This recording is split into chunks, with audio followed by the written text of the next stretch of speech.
നമ്മുടെ രാജ്യത്ത് മാവോയിസ്റ്റുകൾ അഥവാ ലെഫ്റ്റ് വിംഗ് എക്സ്ട്രീമിസ്റ്റുകൾ എന്നറിയപ്പെടുന്നവരുടെ ശല്യം വളരെ രൂക്ഷമായിരുന്നു. നരേന്ദ്രമോദി 2014 അധികാരമേറിയപ്പോൾ മുതൽ ഇവരെ അടിച്ചമർത്താനുള്ള ശ്രമവും വ്യാപകമായി നടക്കുകയാണ്.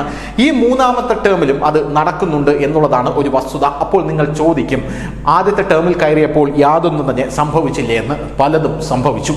ആ സംഭവിച്ച കാര്യങ്ങളാണ് ഇപ്പോൾ ആഭ്യന്തര മന്ത്രാലയം പുറത്തുവിട്ടിരിക്കുന്നത്. കേട്ടാൽ ഞെട്ടിപ്പോകും എന്തൊക്കെയാണ് ഇവർക്കെതിരെ നടത്തിയ വലിയ രീതിയിലുള്ള നടപടികൾ എന്നുള്ളത്.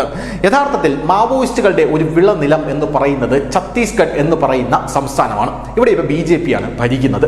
ഈ ഛത്തീസ്ഗഡിൽ മാവോയിസ്റ്റുകളെല്ലാം കൊന്നു തള്ളാനാണ് യഥാർത്ഥത്തിൽ ഇവിടെയുള്ള CRPFകാർക്കും സൈന്യത്തിനും കൊടുത്തിരിക്കുന്ന നിർദ്ദേശം. അമിത്ഷാ തന്നെ നേരിട്ട് അവിടെ വന്ന് കാര്യങ്ങൾ ഏകോപിപ്പിക്കുന്ന വാർത്ത ഞങ്ങൾ ന്യൂസ് ഇന്ത്യ മലയാളം തന്നെ പുറത്ത് വിട്ടതുമാണ്. എന്നാൽ ഇപ്പോൾ വരുന്ന സുപ്രധാനമായിട്ടുള്ള റിപ്പോർട്ടുകൾ അനുസരിച്ച് ഒരു തീവ്രവാദ സംഘടനയെ അല്ലെങ്കിൽ ഭീകരവാദ സംഘടനയെ പൂർണ്ണമായും തകർക്കണമെങ്കിൽ അവർക്കെതിരെ തോക്കെടുത്ത് പോരാടുന്നതിനേക്കാൾ എളുപ്പമായി ഒരു കലാപം അല്ലെങ്കിൽ ഒരു തീവ്രവാദ സ്വഭാവമുള്ള ഒരു പദ്ധതിയെ പൊളിക്കണമെങ്കിൽ, സ്വിച്ച് ഇട്ട പോലെ നിർത്തണമെങ്കിൽ അജിത് ഡോവലൊക്കെ പ്രയോഗിക്കുന്ന ഒരു തന്ത്രമുണ്ട്. അവരുടെ ഫണ്ടിംഗ് ചാനലിന് തുരങ്കം വയ്ക്കുക എന്നുള്ളതാണ് ആ തന്ത്രം.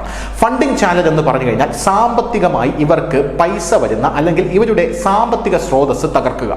അങ്ങനെ സാമ്പത്തിക സ്രോതസ് തകർക്കുമ്പോൾ അത് ഏത് ഭീകരവാദ സംഘടനയായാലും, ഏത് തീവ്രവാദ സംഘടനയായാലും, ഏത് മാവോയിസ്റ്റ് സംഘടനയായാലും, എന്തിനു പറയുന്നു, ഏത് രാഷ്ട്രീയ പാർട്ടി ആയിരുന്നാൽ പോലും അവരുടെ ഗതി അധോഗതിയാകും എന്നുള്ളതാണ് യഥാർത്ഥത്തിലുള്ള വസ്തുത.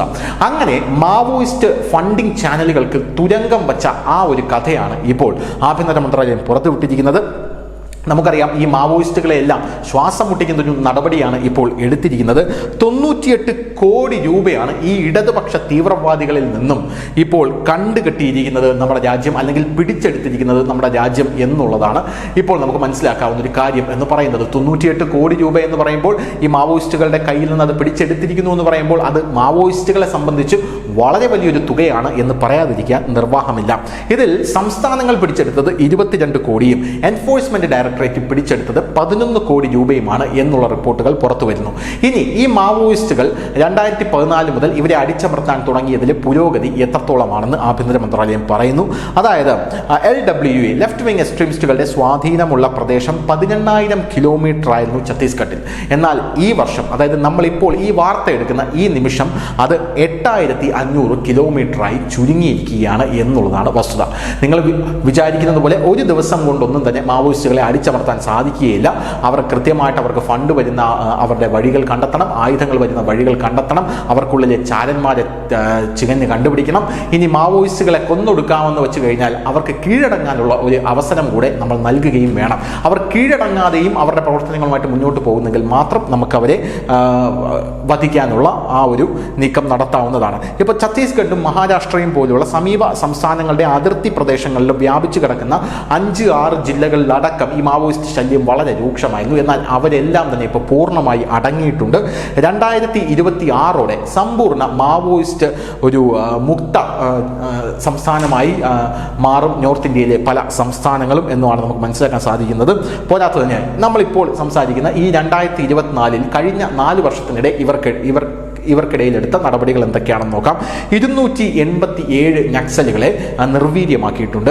992 നക്സലുകൾ അറസ്റ്റിലായിട്ടുണ്ട്. പോരാത്തതിന് 837 മാവോയിസ്റ്റുകൾ കീഴടങ്ങിയിട്ടുണ്ട്. ഈ കീഴടങ്ങിയ മാവോയിസ്റ്റുകളെ പുനരധിവസിപ്പിക്കാനുള്ള പദ്ധതികളടക്കം നമ്മുടെ കേന്ദ്രം നോക്കുന്നുണ്ട്. രാജ്യവ്യാപകമായി മാവോയിസ്റ്റുകളുമായി 156 ഏറ്റുമുട്ടലുകൾ നടന്നിട്ടുണ്ട്. കഴിഞ്ഞ 4 വർഷത്തിൽ 112 എണ്ണം ഛത്തീസ്ഗഡിലാണ് നടന്നത്. ഈ 156 എന്നുള്ളതാണ് ഈ ഛത്തീസ്ഗഡ് എന്ന് പറയുന്ന സംസ്ഥാനത്ത് ഞാൻ നേരത്തെ പറഞ്ഞതുപോലെ എത്രത്തോളം മാവോയിസ്റ്റുകൾ ശക്തമാണ് എന്ന് തെളിയിക്കുന്ന ഒരു സൂചന അല്ലെങ്കിൽ ഒരു ഉദാഹരണം എന്ന് പറയുന്നത്. ഈ 112 എണ്ണത്തിൽ 102 എണ്ണം ഈ ഛത്തീസ്ഗഡിലെ ബസ്റ്റാർ ഡിവിഷനിലുള്ള 7 ജില്ലകളിലാണ് നടന്നിരിക്കുന്നത്. ഈ ബസ്റ്റാർ ഡിവിഷൻ എന്ന് പറയുന്നത് മാവോയിസ്റ്റുകളുടെ ഒരു വിളനിലമാണ്.